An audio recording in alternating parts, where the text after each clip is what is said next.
Do drugs. I never did. I don't even take aspirin. Whatever's coming out, whatever I'm remembering clearly. It was very dark, and I saw these 5 little characters, guys, whatever they were. Big heads, big eyes. They were kind of a putty, whitish, grayish color. They were humanoid, 2 legs, 2 arms. And they laid me down, and I don't remember having my clothes removed or taking them off, but I didn't have any clothes on. And they did all sorts of experiments to me. When you look into the eyes of these creatures, it changes you forever.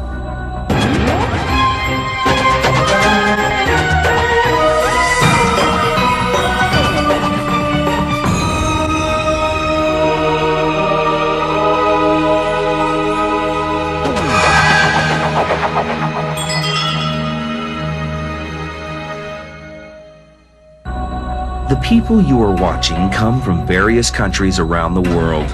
They are of different ages, cultures, religious beliefs, and professions. They all have one thing in common. They believe they've made contact with beings from other worlds. They believe they've had alien encounters.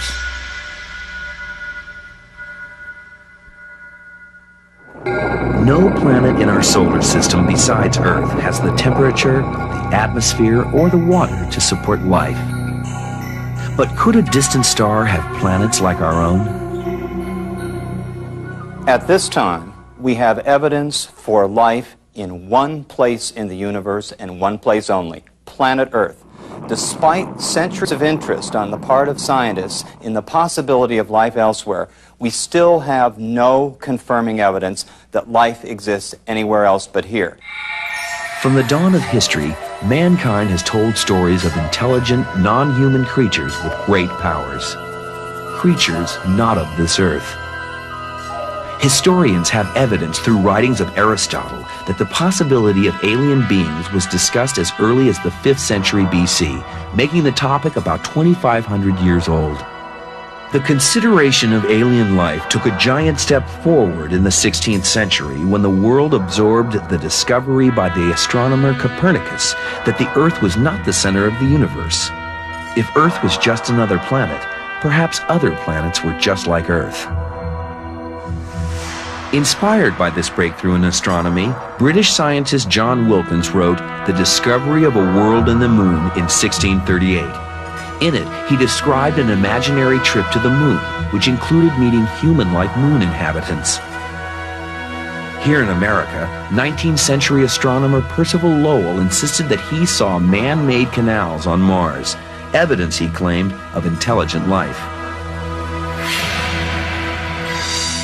Lacking proof that life exists among the stars, mankind has populated outer space with figments of its collective imagination. It's a common human trait, and probably one of the most basic human traits is the fear of the unknown.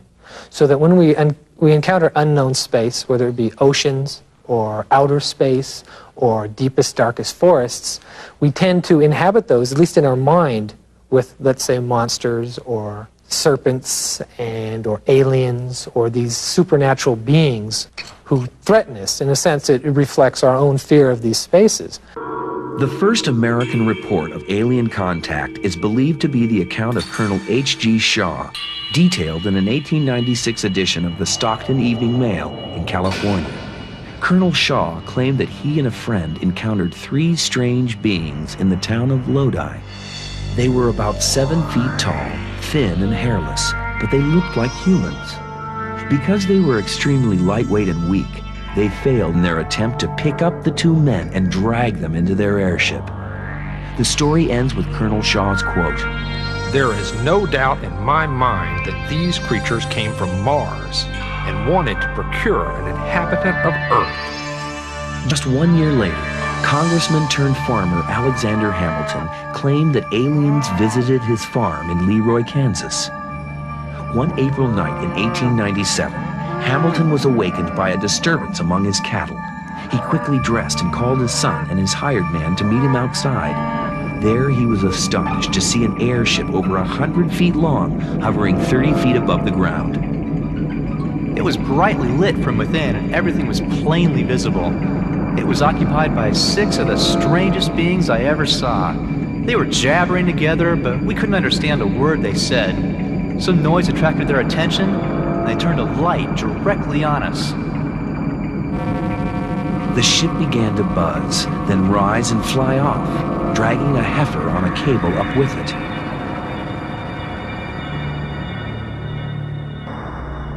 The next day, a neighbor brought Hamilton all that remained of the calf, its head, hide, and legs.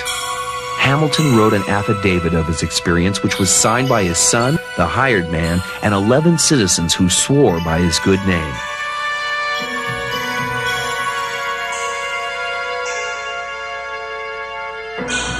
At the same time some men were seeing airships, others were actually trying to build them.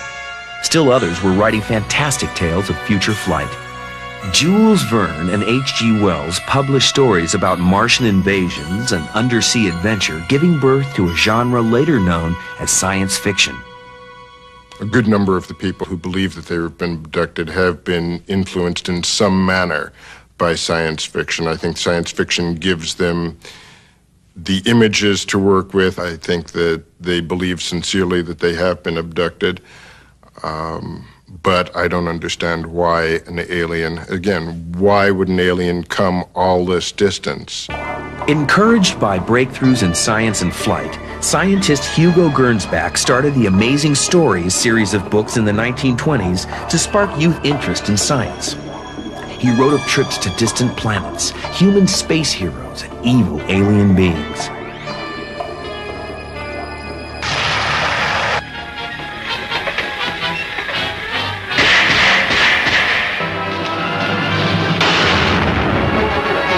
Filmmakers quickly embraced this new genre, including a brilliant young artist who would bring aliens right into American living rooms. Ladies and gentlemen, it's indescribable. I can hardly force myself to keep looking at it. It's so awful. Its eyes are black and they gleam like a serpent. The mouth is a kind of V-shape with saliva dripping from its rimless lips. In 1938, Orson Welles performed a live radio broadcast of The War of the Worlds. Thousands of Americans panicked when they thought they were hearing an actual news broadcast of a Martian invasion of New Jersey. With Germany on the march in Europe, many blamed the reaction on America's fear of invaders closer to home.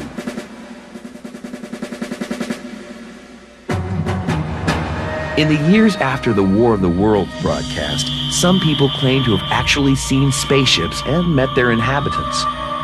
They called themselves contactees, and claimed that the aliens they met weren't marauding killers from Mars, but peaceful beings trying to save humanity. The most public of the contactees was a mystic named George Adamski. He not only claimed to have been visited by beings he called Space Brothers, he said they actually took him aboard their ship. I was taken to the mothership and they were flown around, not too close to the moon, but with instruments. Similar, you might say, except it wasn't a camera, it was a regular sort of a telescopic instruments that we were able to see what was on the moon. In 1952, Adamski showed photographs of scout craft from a Venusian mothership that bore an uncanny resemblance to chicken brooders available by mail order. While most ufologists acknowledge that Adamski either fabricated or garbled large parts of his stories, some believe the essence is true. It's my belief that something at the core of the Adamski experience is correct. When we see motion picture film taken in Washington in 1965 and in the southeast of the United States in 1970, and still pictures taken in Italy and England and South America of craft essentially identical to what Adamski was talking about, we're forced to conclude that somewhere at the core of it, he did have some authentic experience. In the late 1940s and throughout the 1950s, Europe buzzed with reports of UFO sightings and alien encounters, including blonde, human-like aliens spotted in Scandinavia. Extraordinary beings visiting humans, with these beings having supernatural powers, coming from a distant place. These are the basic themes that you find in most myths. In December 1954, Several men from rural areas of Venezuela claim to have had nighttime encounters with aliens. These aliens were described as small, hairy-clawed monsters who nearly dragged one victim into their spacecraft before he got away. A lot of these experiences we have to consider in the context of hallucinations. Sleep deprivation causes hallucinations. Bad food sometimes. Molds on bread can cause hallucinations. Native American Indians have done that. There's these South American Yanomamo people who snort this powder stuff that sends them off these hallucinogenic flying experiences. These kinds of experiences people have, near-death experiences, the light at the end of the tunnel, the spiraling effect, the alien abduction, floating out of the body experiences, these things can all be replicated quite easily by hallucinogenic drugs that occur naturally in the environment. Although he wouldn't talk about it until the late 1970s, Brazilian Antonio Villas-Boas claimed he was forced into a spacecraft and coerced into sexual intercourse with a beautiful blonde alien female who looked human. Many of the stories of alien encounters describe rounded spacecraft with bright lights, yet three distinctive types of aliens emerge from them. The blondes are tall, attractive, and appear Nordic. The grays have smooth, hairless gray skin and look reptilian. Then there are the small, hairy, violent monsters, mostly reported in South America. We don't know what's out there. We're sure that there's something out there, and so we create entities or beings to fill that space. And then, based on belief in their existence, it's natural then to believe in interaction with those beings. Throughout the 1950s, around the world, contactees spoke of seeing aliens and meeting aliens. But in the 1960s, the stories took a new twist. On September 19, 1961, Betty and Barney Hill, a couple from Portsmouth, New Hampshire, said they believed they were kidnapped and taken aboard a UFO, that their memories of the entire incident had been wiped from their minds and could only be recalled with hypnosis. The Hill story became the basis for a best-selling book, Interrupted Journey, published in 1966. Believers maintain that the Hills' account inspired other abductees to come forward. Skeptics believe that their story set in motion a train of false reports. I didn't remember this story until I underwent hypnosis. I saw lights following my car, and they came down out of the sky in back of me, and there was no sound. And it scared me to death. First I thought it was a helicopter or something. It almost looked like it was going to land on my car, and I speeded up. The next thing I remember is my car was literally ripped off the side of the road. I felt like I was going to crash, and it, like a giant hand reached out and literally pulled my car off to the side of the road.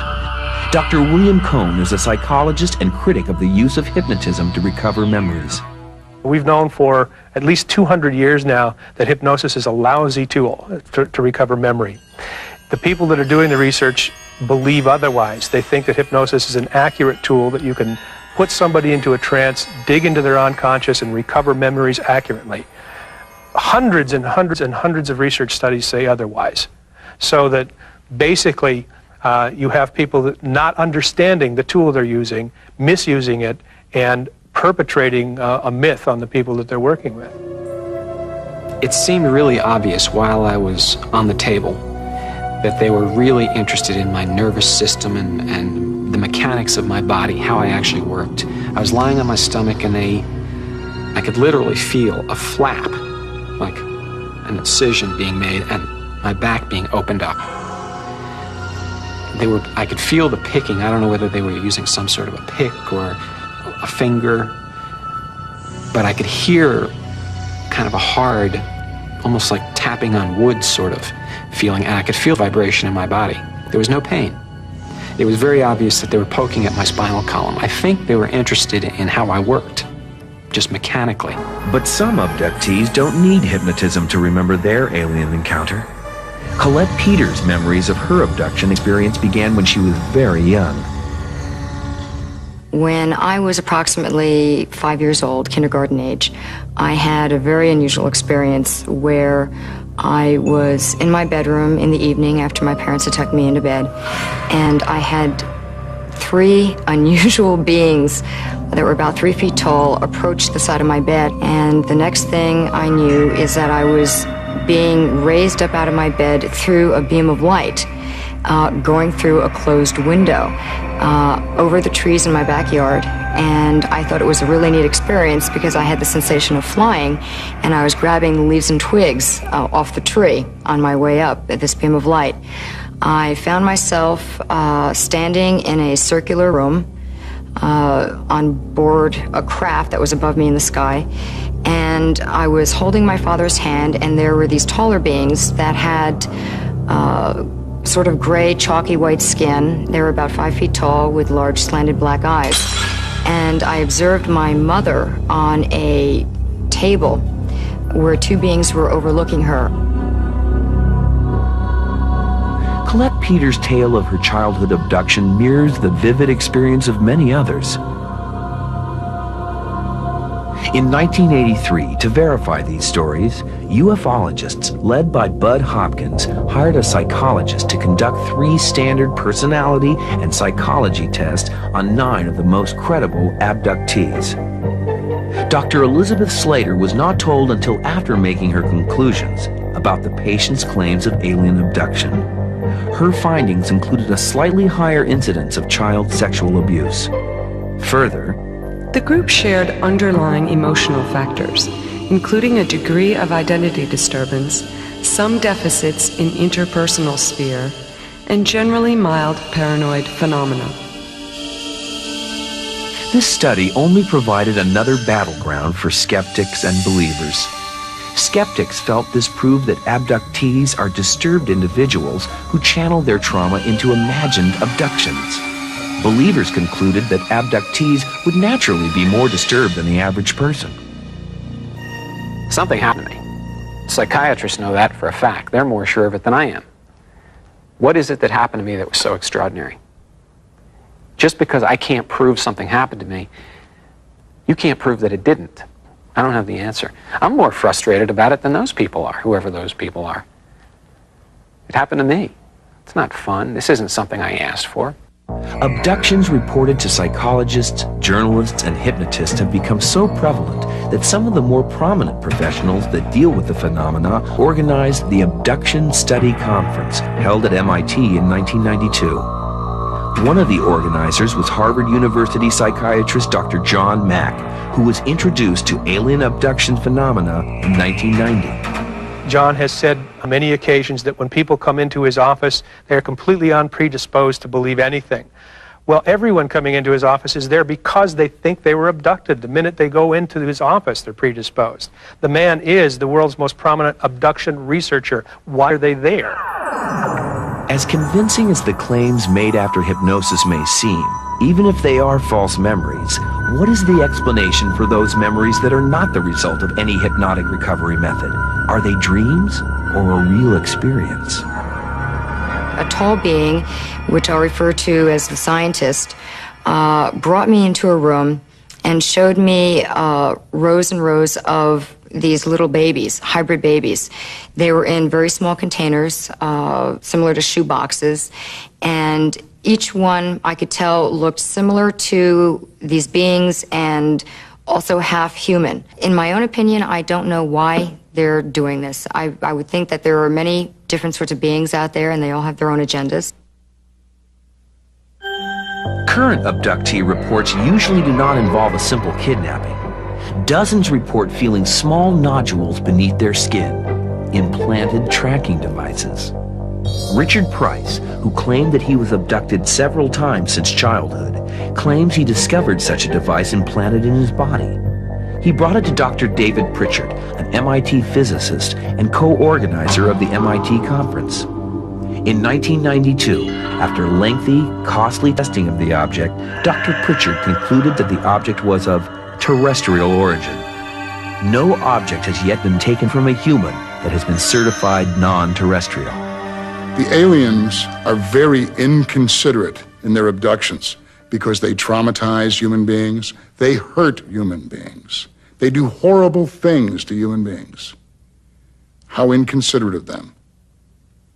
Then why are they so considerate to tuck them back in their beds? That makes no sense to me. If you're coming upon a planet as we would, and yes, I have to judge them as I judge myself and other humans, and we wanted to check out a human being, we'd take one, and we'd do whatever we want to it. I remember coming down in the beam of blue light, liking the sensation of flying and grabbing leaves, waking up in my bed, and my bed was filled with evidence of immature leaves from the top of an 80-foot tree that was in my backyard, the leaves and twigs in my bed, and we could not account for it. I went to call my parents, and they were at first told me it was a dream, but then when they saw all the leaves and twigs in the bed, they were baffled and very concerned. And to me, it seemed very real, like a real experience. As the number of abductees increases and the stories become more extreme, the question arises, why now? Some ufologists believe aliens have been visiting Earth for centuries and that early civilizations mistook them for angels or devils. Others claim that extraterrestrials walked the Earth before humans did. Erich von Daniken's 1971 book, Chariots of the Gods, suggested that ancient pictographs, sculptures, and paintings pointed to visits by extraterrestrials during the early development of humanity. For example, cave drawings in France, South America, and Africa depict men in spacesuit-type attire, including antenna-like spirals on their headgear. Many skeptics believe that so-called witnesses suffer from overactive imaginations, influenced by fictional portrayals of little green men in spacesuits. But what, von Daniken asked, fed the imaginations of ancient people? Where, in ages preceding flight, would they come up with the notion of landing strips? Skeptical historians say that von Daniken and his peers have taken liberties with ancient artwork. But what of the reports from today's abductees? They describe waking up in their bed, eyes open, not being able to move, watching some beings walk in the room. Maybe they feel a weight on their chest or they feel themselves floated out of the room. That's a classic sleep paralysis episode. Hundreds of people throughout history have had that happen to them. I've had it happen to me 4 or 5 times in my life. It's very real, it's very frightening, and we really don't know what it is. But I don't think it's alien abduction. Dr. Michael Shermer is a professor of science and technology at Occidental College in California, a founder of Skeptic magazine. The alien abduction phenomenon and the UFO phenomenon is one of the most interesting to me because it's emblematic of a social movement, what sociologists call a moral panic, what historians call like a witch craze. It's one of these things that starts snowballing, and when it's driven by the mass media, where the information is exchanged very quickly, you see it blossom, all on the flimsiest of evidence. Modern reaction to the actual reports of alien contact has varied. It includes abject fear, hope for humanity's enlightenment, scientific curiosity, dismissive skepticism, and sheer amusement. While the debate goes on, the scientific community is working quietly to see if there might be life beyond Earth. At the 1996 meeting of the American Astronomical Society in San Antonio, scientists announced the discovery of several planets in distant galaxies that just might have the warm, watery conditions essential for life. Astronomy may be on the verge of discoveries as earth-shattering as those of Copernicus in the 16th century. NASA plans an ambitious 25-year program to search for other planetary systems, especially Earth-like planets that may be habitable. The search for planets outside our own solar system, and for that matter, planets on which there is life, is a high priority in science and astronomy. There is a natural curiosity on the part of most people who become astronomers in this possibility of other worlds in space. It's in part why people become astronomers. They wonder about these mysteries of the cosmos, and they'd like to know. That curiosity, in fact, propels us to undertake research, to send probes out into space, to build instruments like the Hubble telescope that can see greater detail than we've ever seen before. So this is, in fact, a major theme in modern science, to look for other worlds in space and also to look for life in the universe besides our own. Will we find other intelligent beings out there? If we do, will we discover that they found us first, as many claim? Or will we be the strange aliens who visit another planet's inhabitants?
Drugs. I never did. I don't even take aspirin.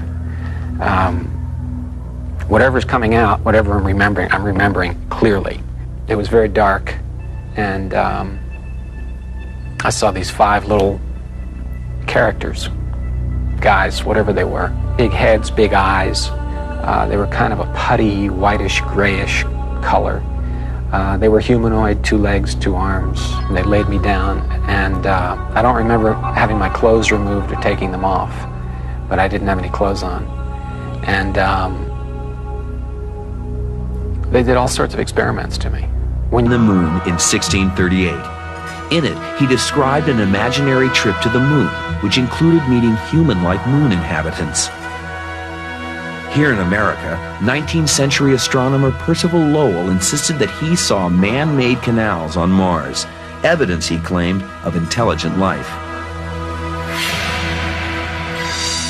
Lacking proof that life exists among the stars, mankind has populated outer space with figments of its collective imagination.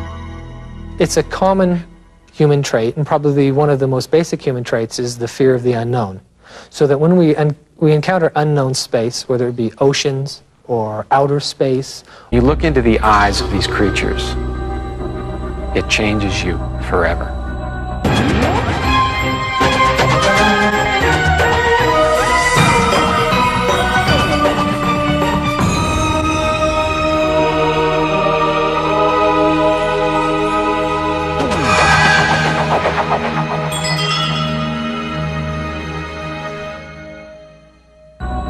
The people you are watching come from various countries around the world.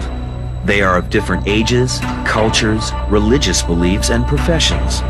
They all have one thing in common. They believe they've made contact with beings from other worlds. They believe intelligent, non-human creatures with great powers. Creatures not of this earth. Historians have evidence through writings of Aristotle that the possibility of alien beings was discussed as early as the 5th century BC, making the topic about 2,500 years old. The consideration of alien life took a giant step forward in the 16th century when the world absorbed the discovery by the astronomer Copernicus that the Earth was not the center of the universe. If Earth was just another planet, perhaps other planets were just like Earth.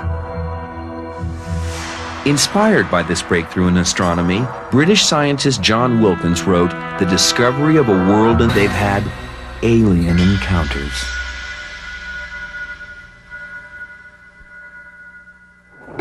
No planet in our solar system besides Earth has the temperature, the atmosphere, or the water to support life. But could a distant star have planets like our own? At this time, we have evidence for life in one place in the universe and one place only, planet Earth. Despite centuries of interest on the part of scientists in the possibility of life elsewhere, we still have no confirming evidence that life exists anywhere else but here. From the dawn of history, mankind has told stories of